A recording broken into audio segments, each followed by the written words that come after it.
Hi, everybody. I'm just going to record part of a conversation I'm having today with some lovely book coaches, publishing consultant Anna, and I thought I'd share part of what we talk about with you because there'll be lots of goodness and lots of ideas. So I'm Bev Ryan. My business is Smart Women Publish. I'm in Brisbane, Australia. I'm a book coach, a non-fiction book coach. So I help people get their ideas together for writing non-fiction books, and I also provide book publishing services, as in book production. So I'll project manage, editing, graphic design, book distribution, that sort of thing. Christine, do you want to do a quick intro? Thanks. Thanks, Bev. I'm a nonfiction book coach also based in Matakana, New Zealand, and I work mainly with experts and coaches, thought leaders who are writing how-to or sometimes memoir books as well. Yeah, cool. And Sophia? Yeah, I am Me3. I work with academic and nonfiction writers who are trying to finish their books and get them published. And my business is swallowtaileditorial.com. I'm originally from the East Coast of the US, and now I live in Wollongong, New South Wales. Cool. And I will add your websites to the bottom of this video when I put it into YouTube. So Anna, tell us about yourself. Yeah, so I'm Anna Featherston. I am a lover of all things book, mostly nonfiction, but also fiction. I'm a publishing consultant with the Australian Society of Authors. I focus a lot on indie publishing and that side, as well as traditional publishing. And I am a nonfiction advisor to the Alliance of Independent Authors. I've written 5 books myself, and I coach and mentor authors at various stages of their journey. So it might be at the beginning, the middle, or even a year after they've published, depending what they need. Fantastic. So I've got your book here, and it's probably not going to show up properly, but because I haven't got the right setting. Look, it's your book. So we'll talk a bit more about that as we go today. So the purpose behind this conversation is really just seeing. I sort of invited Anna to talk a bit more about how we as coaches can enhance the value that we give to our clients in all sorts of shapes and forms and whatever. And Anna's doing some brilliant work.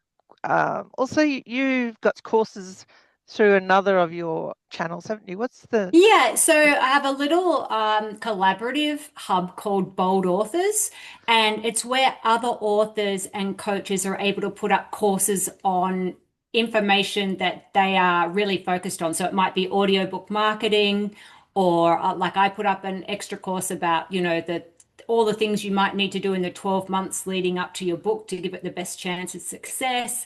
Um, Ashley Collegium Blunt, who's a fantastic crime writer, she's put up a course about how to get the most from your writing group. So just any author who has a really niche focus or passion, pops little courses up there that are all just, able to be accessed at very economical, prices. So it's just a little side project that we all enjoy.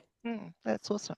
So is that something you would be open to ideas from, say, for a Oh, book from book, coach? absolutely. Because it's like in publishing, like there's it's too expensive for everyone to do their own thing. So it's too expensive for everyone to run a course platform, not just financially, but in time and energy. So by kind of bundling in together, it's easier to reach an audience. Not everyone has to worry about the back end, the tech. It's more economical for everyone. So absolutely, if you've got a specialty, that can be it can be a micro course or a longer course, or it can be worksheets. Get in touch. Okay. Well, there's gem number one right there. Yeah. So my first question, just to sort of get the ball rolling, is how do we as book coaches best guide our clients through that mindset shift from writer to authorpreneur? Wow. Which is Start early. and your book addresses that as well, I'm sure. Yeah, because as we all know, the book is just one thing in an author's life. They're actually 99% other things than being an author. So it's really starting early, realizing that like, how does this book slot into their business or their life? And I think one of the biggest things is really thinking about, where is this author maybe going to be in 3 or 10 years? So are they going to be bringing out more than one book? So we always think it's about this one book, but I like to take a huge step back and be like, what else are you interested in? What is actually your real goal here with this book? Because when you can tease out and really ask them to be like, it's about getting that honesty, isn't it? It's not, and it doesn't end up being about the book. Like, I spoke with someone recently and it was all about the book until we got underneath it. It was like, oh no, it's about all this other stuff. And then trying to work out, well, how can we help her get her book to become a platform for all these other things that she wanted to actually move away from what was in the book she was writing to do all this other stuff. So it's like trying to work out all that balance and trying to work that out early before everything's set in stone. Yeah, and I think because we're all nonfiction coaches here, we are probably working with people with a business mindset already. I feel like from conversations within the Author Accelerator, it's the fiction coaches who might struggle more with encouraging their writers to think of themselves as business people, not just fiction authors. Yeah, well, a lot of fiction authors, like the coaching is also getting them, the creativity side, and helping them break through a lot more blocks and barriers. But then there's some amazing, like, I think the fiction writers are doing a brilliant job in marketing. So there's a lot to learn from fiction, and they are employing a whole lot more. And what I'm working on a book called Built-in Book Marketing, which is all about how do you actually in the book itself create marketing opportunities. Then, like at that second draft stage, what do you then do to your manuscript, fiction or nonfiction? So on the back end, it's much easier to market. Yeah. There's a lot that can be done. So just jump in, Christine or Sophie, if you've got questions relative to what we're talking about now. So just going on from that, do you see or come across, or do you see any sort of niche gaps for other things that we as coaches could be providing to our author clients? Not just this is how you plan a book, this is how you write a book. Do you ever see, or have you ever think of other things that we could add to this bundle of services, or that we could partner with? So I'd love to hear some things that you see that could work for coaches. Well, in the end, we all think it's about the writing, but it's not. It's about, obviously, it's the problems you're solving for people. And then more and more, it's like, where do you show up in real life? Because there's that tsunami of content. So, someone can put all their energy into writing a book, and you don't want to be the book coach at the end who has a really disappointed client because they have a great book, but they just feel totally invisible, and it's a huge letdown. We all have different clients. Everyone writes a book for a different reason. So it's that tapping into why they're actually writing it, and then trying to embed all through the process. Often, like I just say to people, you're not going to sell many. Like, I'm just so blunt, but it's still worth making the book the best it can be with your resources, whether it's their time or the money, working out what can they do themselves, and who to line them up with. So you might not be the best expert in something as a coach, so it's handing those people off. And what I like to do there is give them a choice of 3 that they can go investigate, rather than directing them narrowly, because each author has a different need, a different style, a different budget. And I think it's really important to empower them to make those choices for themselves. Especially because what I try and do with my people is build them up and empower them. I don't want to hold the cards. I want them needing me less and less every book. So, I might be a huge support in the first book, but that's because I'm educating them to take it on themselves later. So it's that real empowerment. But then you'll have some other clients who literally they only think they do want to write the one book, and that's all they actually have time for. That's all they really want to do. So they're the people that more be like, well, you can do it yourself or you could outsource it. So it just depends, doesn't it, on your client. So really understanding them. Yeah. Mm. So just, I guess, to keeping on with that same question, what sort of gaps, what are authors really searching for that's hard to find in your experience? Oh, some authors, like it depends. Is it technical? So do they just want someone to lay out their book? Is it they get overwhelmed by how to upload it to Amazon or Ingram Spark? So are they looking just for that technical help? Or is, there's the huge marketing gap. Obviously, a few authors are great at marketing and that's their background, but for others, it's another whole world.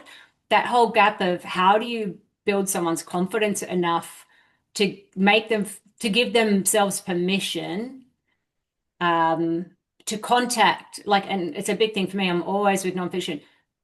Contact other experts in your field around the world. Try and build your book with other people's expertise because that then becomes part of your network. It makes it easier to market your book and it makes it a better read. So it's rather than thinking, a lot of people, they have an expertise, but they are still a bit nervous about sharing it and they don't want to, contact that university professor, or they don't want to contact that other author because they're, a little bit, so it's trying to fill that gap of encourage them to say, hey, reach out, your book will be better, giving them permission to realize they don't have to do it all themselves. And I think the fact that they can confidently reach out and say, I am writing a book about, boom, straight away, it's a door opener, isn't it? It's like, and they have to be far enough down the track so they don't waste the other person's time. But when they line all that up, a lot of people don't realize that academics need to be published and they want their research shared. So, it's okay to contact them, but, do it in a professional way that makes it easy for them to respond. Don't ask them to read your whole book.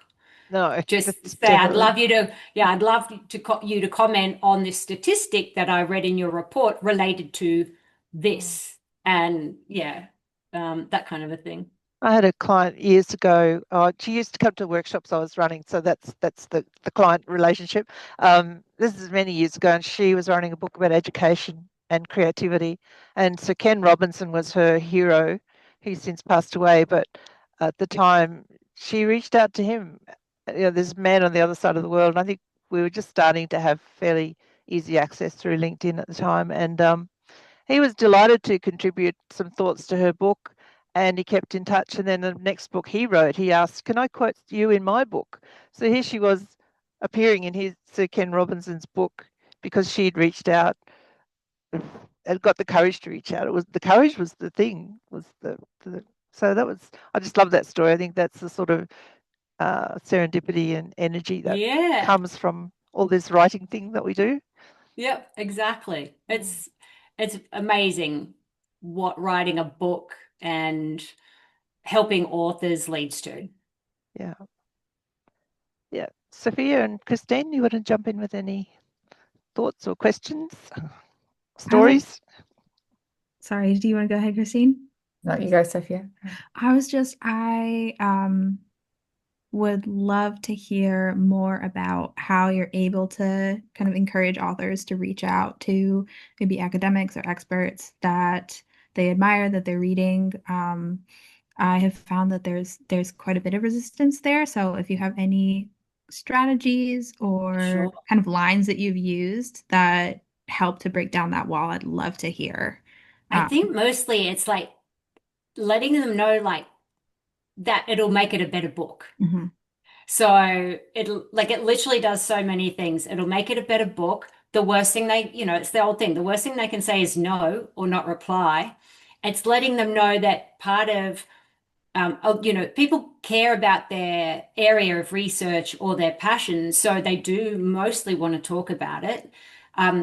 Who cares if they say no anyway? Like they're not going to remember your name. And if they're that busy, it won't matter. They get all these kind of emails all the time. And I like point people straight away, like just go to the university PR department or just look up who is, you know, the head of psychology or who is the head of business. Find every lecturer, do their research. Their lecturers focusing on so many minor different things, you'll be able to find them and find them around the world. So if you feel a bit nervous in your own city approaching someone there, approach someone on the other side of the world. That, you know, like, so it's no biggie. It's no skin off anyone's nose. So that's what I say to them. It's like, just try it, just do it. Like I've had clients who've got incredible forwards from doing that. And once they start having a little bit of success, they're like, aha, now I see. Then the problem though can become if you reach out to too many people, it's, oh, now I have all this content, but it doesn't really fit my book. So then it's having to say no to people, or I was only able to use this. But most people don't mind. Like I say, just be respectful. Make sure you know exactly what you want from them before you reach out. So you might have 3 specific questions you'd like answered, or you'd like their comment on something you've written. Like, do they, you know, so, and I just to get around that block, just say, hey, like, this is what they love too.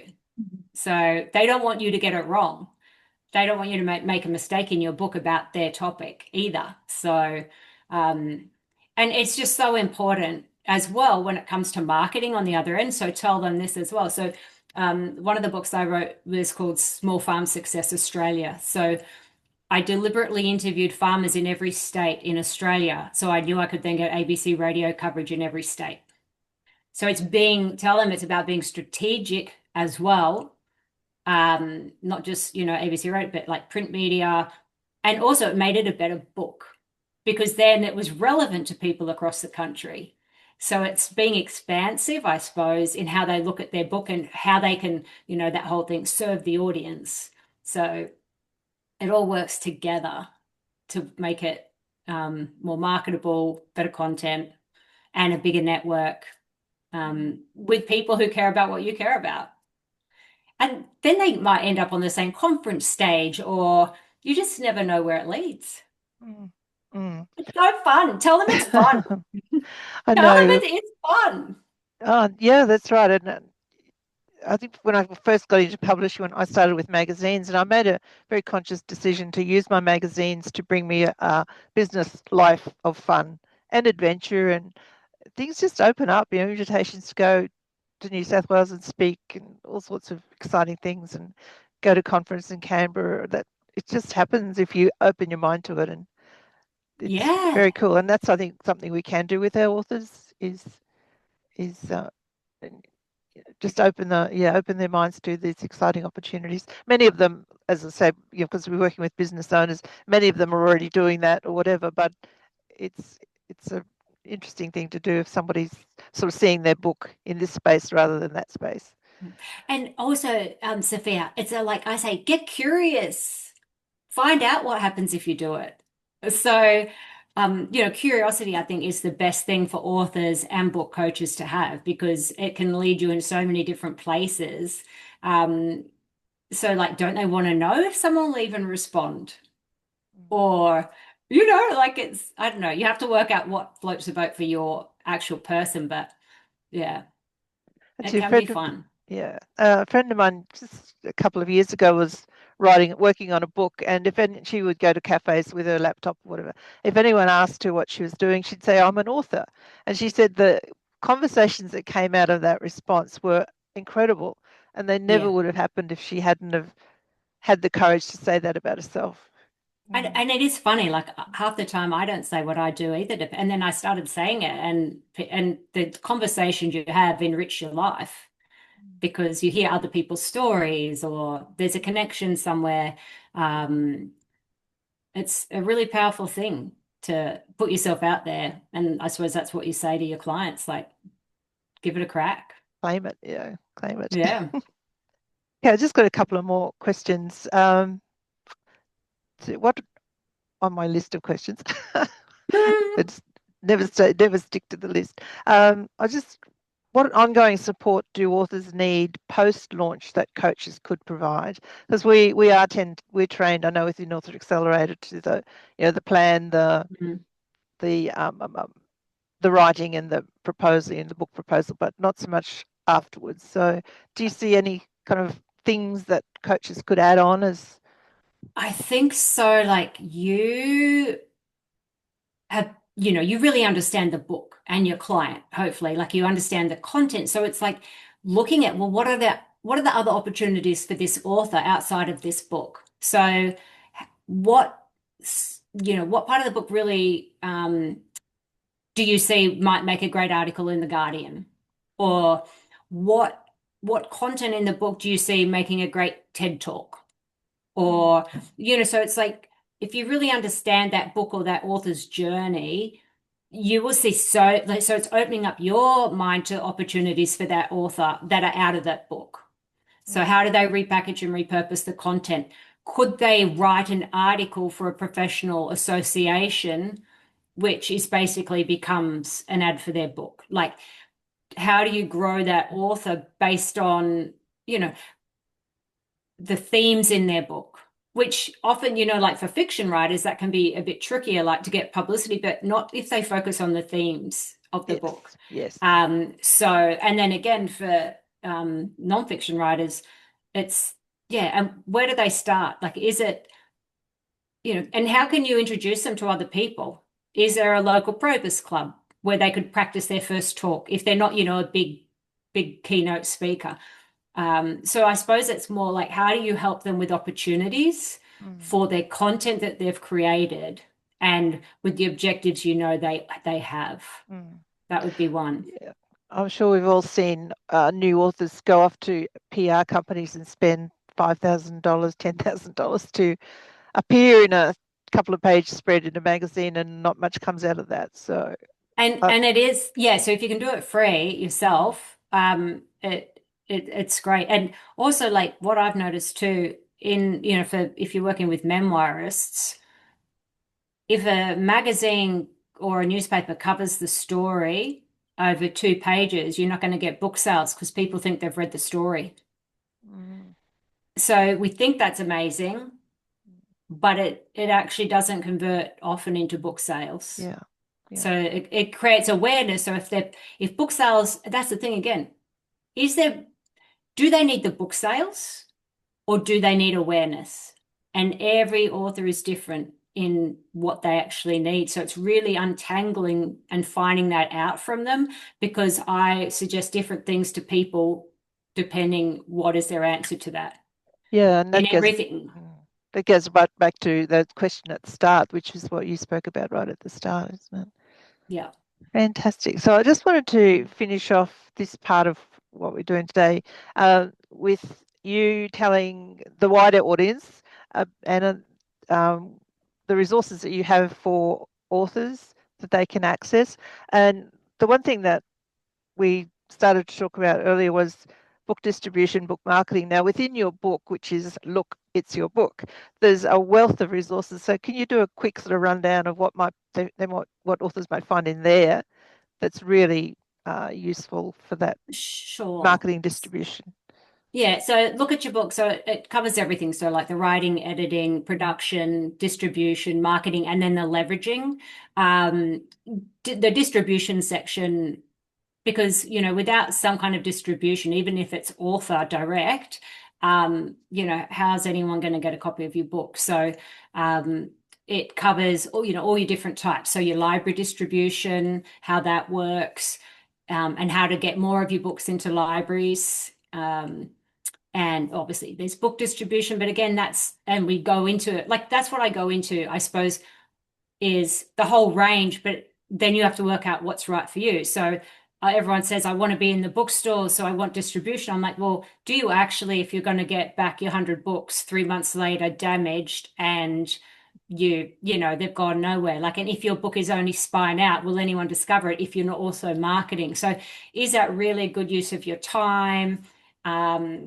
And for some it is, but for most people it's not, like, because they're only in there briefly. So it's more like, And I do say, like, you know, everyone wants their book in the airport bookshop. I'm like, well, next time you're at the airport, walk in with it and take a photo. True. You Good know, idea. and put it on your socials. So, Yeah.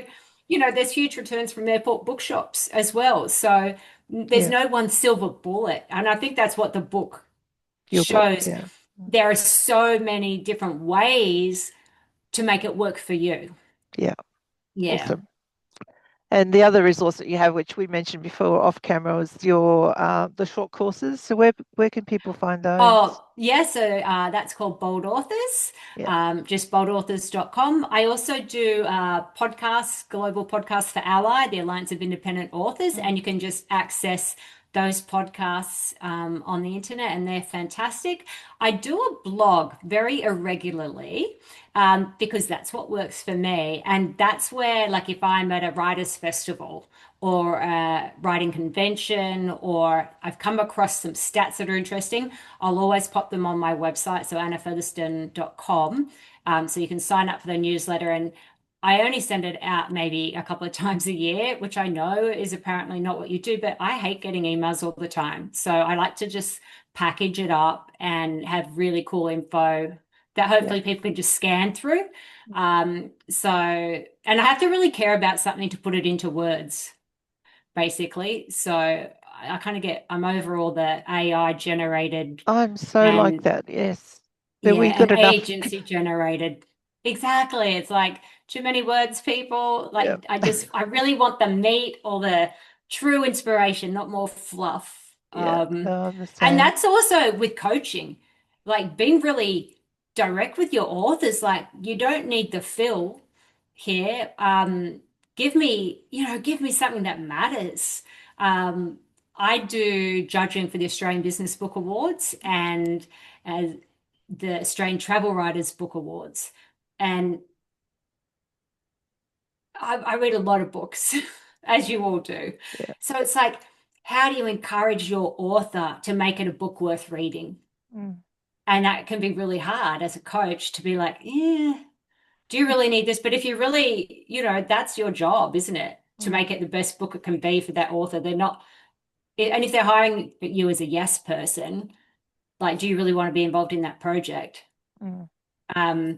So I love trying to get the best out of the author for the reader. It's like, it's time to stop thinking about yourself. We have to think about the reader. Yeah. Definitely. Yeah.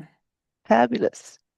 Okay, so I will close the recording and we might just keep having a quick chat when we finish. So thanks everybody for watching this. I will be adding all of your contact details below this video in YouTube. So I'll let you know when that happens.